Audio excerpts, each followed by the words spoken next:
Good morning, folks. So you find me today, not actually somewhere beyond the sea, but in my kitchen of all places. And I'm there because the builders are at the other side of the house sorting out my windows, and that was a bit too noisy. So there you go, we're in the kitchen.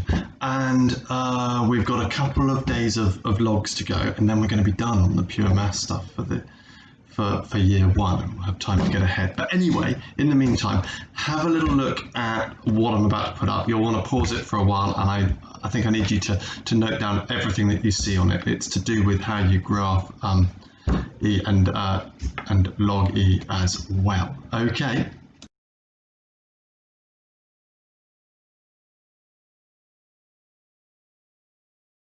So the two lines you were looking at there, you could always put it into your calculator like this and press draw, and if you took a little bit of time to change the axes, you'd get the same idea. So I just wanted to talk through what you've just written down. So what we have here is y equals e to the power x, and what we have here is the line of y equals ln x, which is a reflection in the line y equals x. Now, one thing to notice is with y equals e to the power x, we get this, we get the fact that as x gets bigger, y gets exponentially bigger, and that's getting faster and faster and faster. Now, the way at which it gets bigger when it's reflected is still getting bigger, but not at such a rate. So it's going to grow relatively slowly. That's what it's talking about there. Now, the other thing I wanted to talk to you about was the calculator, because thanks to Alex for pointing out where we went wrong. Last week I showed you how to put log e to the power 8 into your calculator, and we did that. If we go menu 1, right, okay, so put that up. We did that like this, didn't we? Which you can do. There's a slightly quicker way, and a way that you'll want to do whenever you're dealing with in there. And if you looked at the textbook as well, like Alex did, it actually says about logarithms to the base e are typically called natural logarithms, and for that reason we use the letter ln.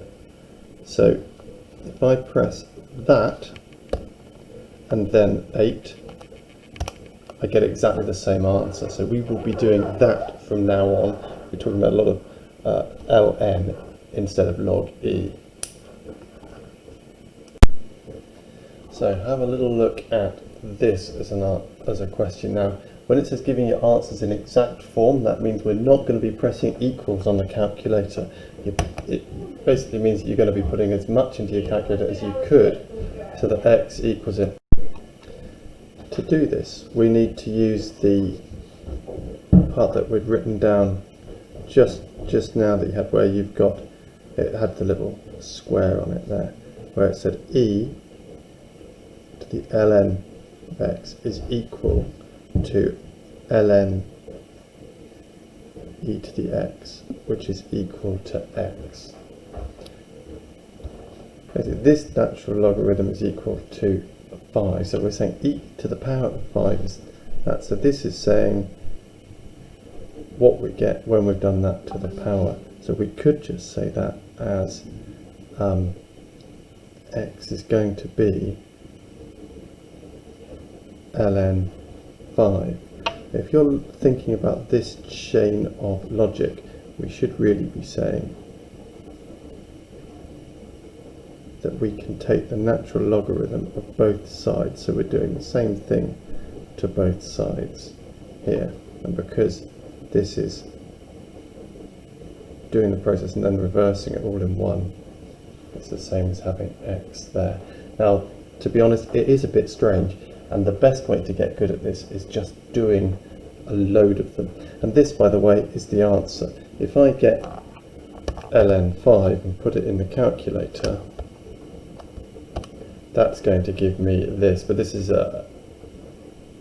these digits are going to go on forever, so it's not going to be a rational number from that point of view.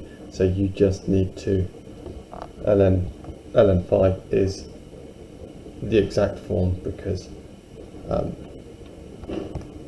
it is just like saying pi when you ask for exact form of an area of a circle. So that's the first one. Second one, B, we're going to have a look at going the other way. So if you're saying that natural logarithm of x is equal to 3, what would we do to go the other way back from here? Well, this is saying we're getting the answer of 3. So this is saying the power is 3, isn't it? So we're going to go right for e, that would be to the power of 3. Now you could put e to the power of 3 into your calculator and get an answer, but that's not going to be the exact value. E to the power of 3 is an exact value. So there are our first two examples. Have a look at this one. Give it a go. Pause it, and then watch what I do.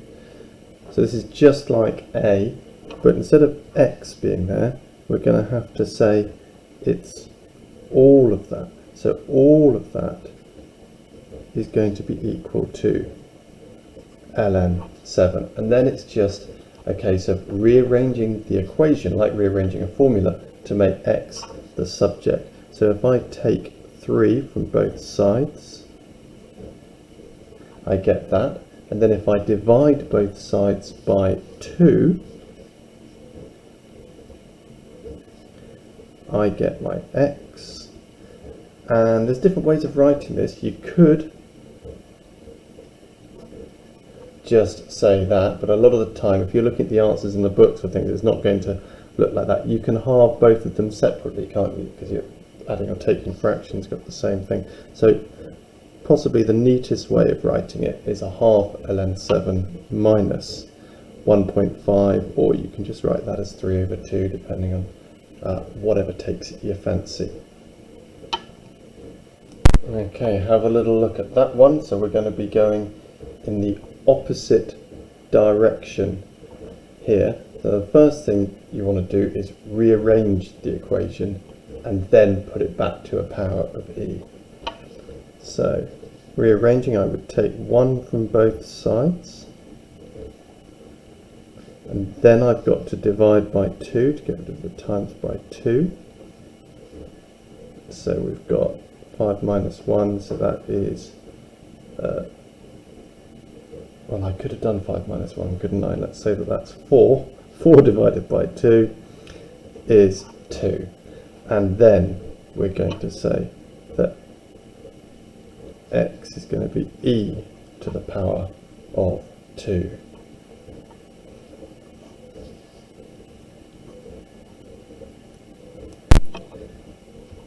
Now have a little look at this one. There's a couple of ways you could approach it. You could be thinking, oh, I'm going to use index law here, but if you do that, you'd only get one solution. Now, one of these solutions is going to turn out to be unusable anyway, but in some cases it would be 2, and if you do that, you're only going to get 1. So the thing is, it looks a bit like a quadratic, so that's what you're going to be turning it into. So have a little think about that, have a go, and then follow it.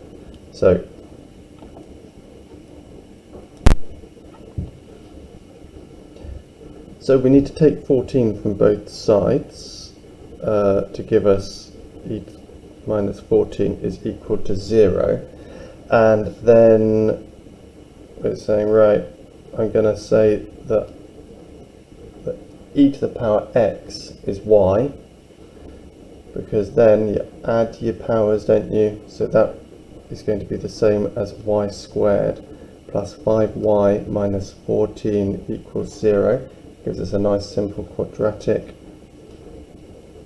Positive and take, multiplying to 14, but the difference between them is 5, is 7 and 2. We want a positive, so it's plus 7 minus 2. Now that's going to give me y equals negative 7, or y equals 2. which I can then replace with e to the power x is negative 7, or e to the power x is 2. Now at that moment, I'm thinking to myself, at no point in the curve e to the power of x do you ever get a negative, so that one is not possible, and that is my answer. Now, as I said, it is going to need a load of practice to get used to what's going on in here. So if you start with question 1, they gradually get trickier. There's something different about every question all the way through this exercise, so I think we need to do all of it. And then in question 7, for example, it puts it into a real sort of real life situation with testing athletes for drugs and stuff to see where this sort of thing can be used as well. So we're going for page 327, and there is one question on 328 as well. Exercise 14G. Work through it all. If you get stuck, do look at the hints in the little pink boxes. They're really quite useful. There's one or two little tricks that I haven't necessarily shown you yet, which will pop up through there. So don't be afraid to use those, and obviously don't hesitate to ask if you get really stuck. Okay, folks, that's all from me for today. Goodbye.